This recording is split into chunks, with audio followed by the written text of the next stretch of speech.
डिग्र्या मिळवल्या, मोठमोठ्या पदव्या मिळवल्या, जगभरात नाव कमावलं, पण ज्यांनी आयुष्यभर समाजासाठी संघर्ष केला त्यांना स्वतःचा सन्मान करण्यापेक्षा समाजाचं भलं करणं अधिक महत्वाचं वाटत होतं। ही गोष्ट आहे डॉक्टर बाबासाहेब आंबेडकरांच्या बाबांचे थोरपण या प्रसंगाची। एका कार्यक्रमासाठी बाबासाहेबांना मानपत्र देण्याची तयारी करण्यात आली होती। त्या मानपत्रात बाबासाहेबांना त्यांच्या मोठ्या शैक्षणिक पदवीचा उल्लेख करून गौरवण्यात येणार होता, पण बाबासाहेबांनी ते ऐकताच आक्षेप घेतला।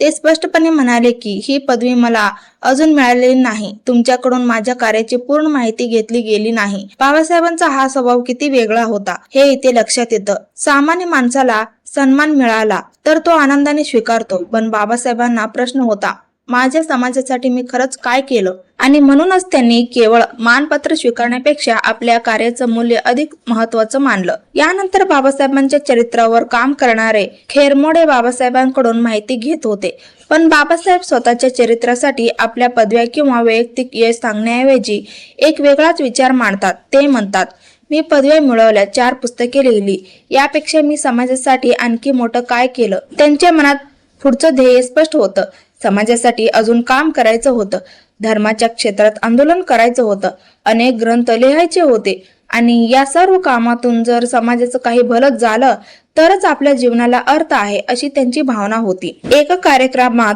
बाबासाहेबांचा गौरव करण्यासाठी समारंभ आयोजित करण्यात आला, पण बाबासाहेबांनी तिथेही मानपत्र स्वीकारण्यास नकार दिला।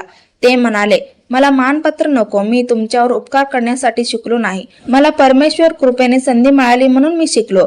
आणि त्यानंतर त्यांनी अत्यंत महत्वाचा संदेश दिला, तुम्ही माझ्या मानपत्रासाठी जो पैसा जमविला असेल तो आपल्या अस्पृश्य जातीतील लायक विद्यार्थ्यांना देण्यासाठी उपयोगात आणा। विचार करा, ज्यांचा सत्कार करण्यासाठी पैसा जमा केला होता त्यांनी तो पैसा स्वतःसाठी न घेता गरजू विद्यार्थ्यांच्या शिक्षणासाठी वापरण्याचा सल्ला दिला। यालाच म्हणतात बाबासाहेबांचं थोरपण। लंडनला जाताना बोटीवर चढताना बाबासाहेबांच्या स्वागतासाठी मोठा जय जयकार करण्यात आला, पण बाबासाहेबांना तो जय जयकारही आवडला नाही। त्यांना वाटत होतं की अशा प्रकारचा जय जयकार लोकशाही वृत्तीला बाधा आणतो। त्यांना स्वतःभोवती व्यक्तिपूजेचं वातावरण निर्माण व्हावं असं अजिबात वाटत नव्हतं। त्यांना लोकांनी व्यक्तीपेक्षा विचारांना महत्त्व द्यावं असंच अपेक्षित होतं। आणि शेवटी बाबासाहेब एक अतिशय सुंदर विचार मांडतात। त्यांना वाटत होतं की प्रत्येक माणसाला जगामध्ये शांत, स्वातंत्र्य आणि स्वाभिमानी जीवन जगता आलं पाहिजे, पण ते स्वतः मात्र आरामाचं जीवन जगण्यापेक्षा समाजासाठी संघर्ष करीत राहिले। त्यांनी स्पष्ट केलं, दुःखातून मिळणारं सुख आणि कष्टातून मिळणारा विश्राम हा जीवनाचा खरा अर्थ आहे। त्यांच्या आयुष्याचा प्रवास पाहिला तर